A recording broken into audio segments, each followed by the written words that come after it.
आपका सवाल है, प्रभावी शिक्षण का प्रमुख घटक क्या है? आपका ऑप्शन है ए अध्ययन सामग्री, बी शिक्षक की प्रेरणा, सी शिक्षार्थियों की भागीदारी, डी समय प्रबंधन। आपका सही जवाब होगा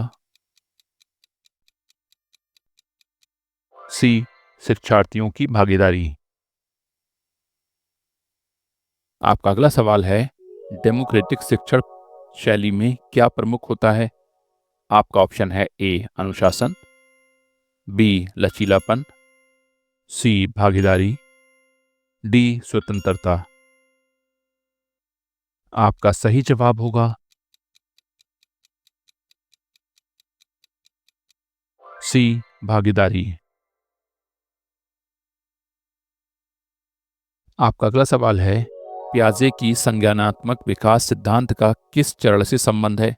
आपका ऑप्शन है ए प्रारंभिक बचपन, बी औपचारिक संचालन, सी ठोस संचालन, डी संवेदी मोटर।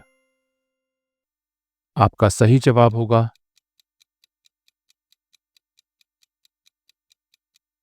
बी औपचारिक संचालन। आपका अगला सवाल है, एक अच्छे शिक्षक की सबसे महत्वपूर्ण विशेषता क्या है? आपका ऑप्शन है ए ज्ञान, बी संचार कौशल, सी अनुशासन, डी सहानुभूति।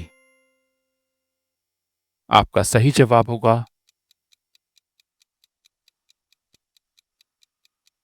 डी सहानुभूति। आपका अगला सवाल है, इंडक्टिव मेथड का उपयोग कब किया जाता है? आपका ऑप्शन है ए सामान्य से विशेष की ओर, बी विशेष से सामान्य की ओर, सी याददाश्त बढ़ाने के लिए, डी प्रश्न पूछने के लिए। आपका सही जवाब होगा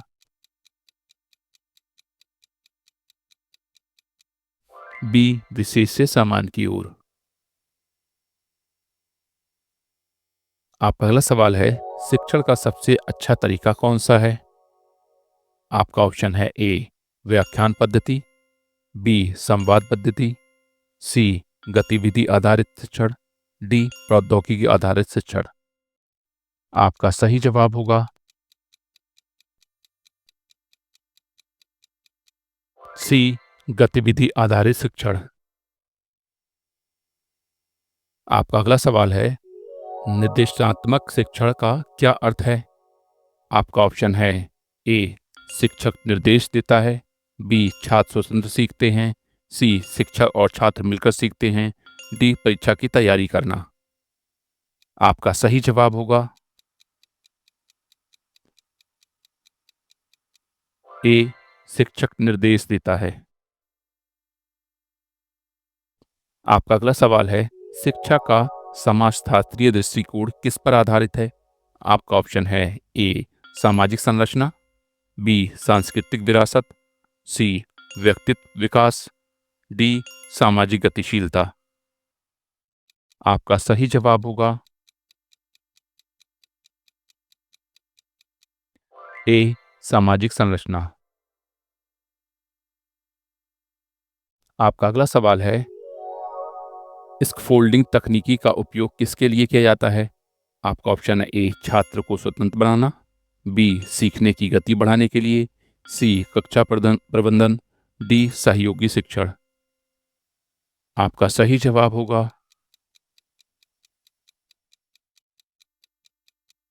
ए छात्र को स्वतंत्र बनाना।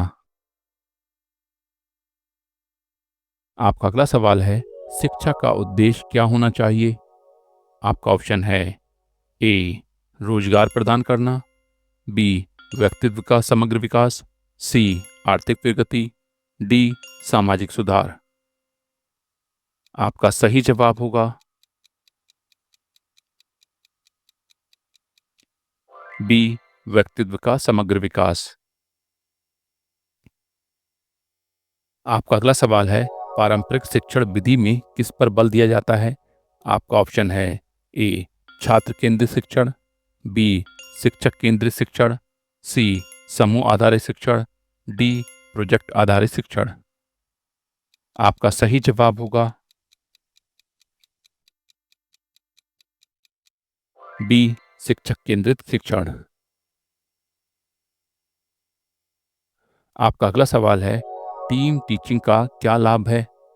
आपका ऑप्शन है ए समय प्रबंधन, बी शिक्षा की गुणवत्ता में सुधार, सी शिक्षकों के बीच तालमेल, डी पाठ्यक्रम की पूर्णता।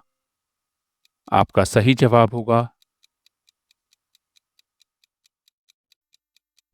बी शिक्षा की गुणवत्ता में सुधार। आपका अगला सवाल है, ज्ञानात्मक क्षमता का मूल्यांकन किस विधि से किया जाता है? आपका ऑप्शन है ए लिखित परीक्षा, बी मौखिक प्रश्न, सी प्रायोगिक कार्य, डी परियोजना कार्य। आपका सही जवाब होगा ए लिखित परीक्षा। आपका अगला सवाल है, विभिन्न शिक्षण तकनीकों का उपयोग क्यों किया जाता है? आपका ऑप्शन है ए छात्रों को प्रेरित करने के लिए, बी समय प्रबंधन के लिए, सी विषय की गहराई से समझने के लिए, डी पाठ्यक्रम की पूर्ति के लिए। आपका सही जवाब होगा सी विषय की गहराई से समझने के लिए। आपका अगला सवाल है, एक्टिव लर्निंग का उद्देश्य क्या है?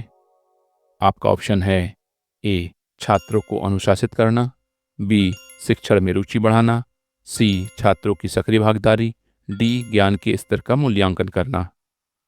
आपका सही जवाब होगा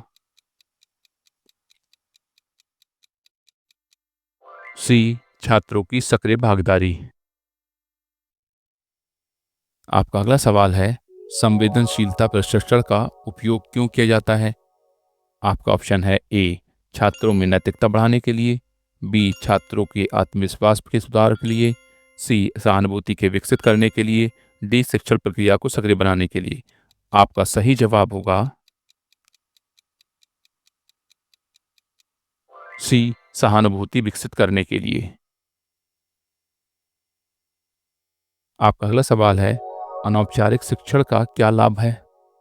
आपका ऑप्शन है ए समय बचाना, बी छात्रों में लचीलापन, सी व्यक्तिगत विकास, डी समूह विकास। आपका सही जवाब होगा बी छात्रों में लचीलापन। आपका अगला सवाल है, पुनर्मूल्यांकन का उपयोग कब किया जाता है? आपका ऑप्शन है ए गलत मूल्यांकन की स्थिति में, बी छात्रों को प्रेरित करने के लिए, सी पाठ्यक्रम को बदलने के लिए, डी शिक्षकों का प्रदर्शन मापने के लिए। आपका सही जवाब होगा ए गलत मूल्यांकन की स्थिति में।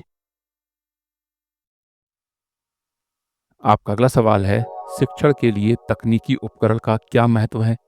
आपका ऑप्शन है ए पाठ्यक्रम को पूरा करने के लिए, बी समय बचाने के लिए, सी शिक्षा को रोचक बनाने के लिए, डी शिक्षकों की भूमिका कम करने के लिए। आपका सही जवाब होगा सी शिक्षा को रोचक बनाने के लिए।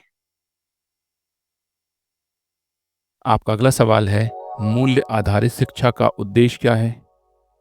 आपका ऑप्शन है ए नैतिक मूल्यों का विकास, बी शिक्षा की गुणवत्ता में सुधार, सी रोजगार में सुधार, डी सामाजिक सुधार। आपका सही जवाब होगा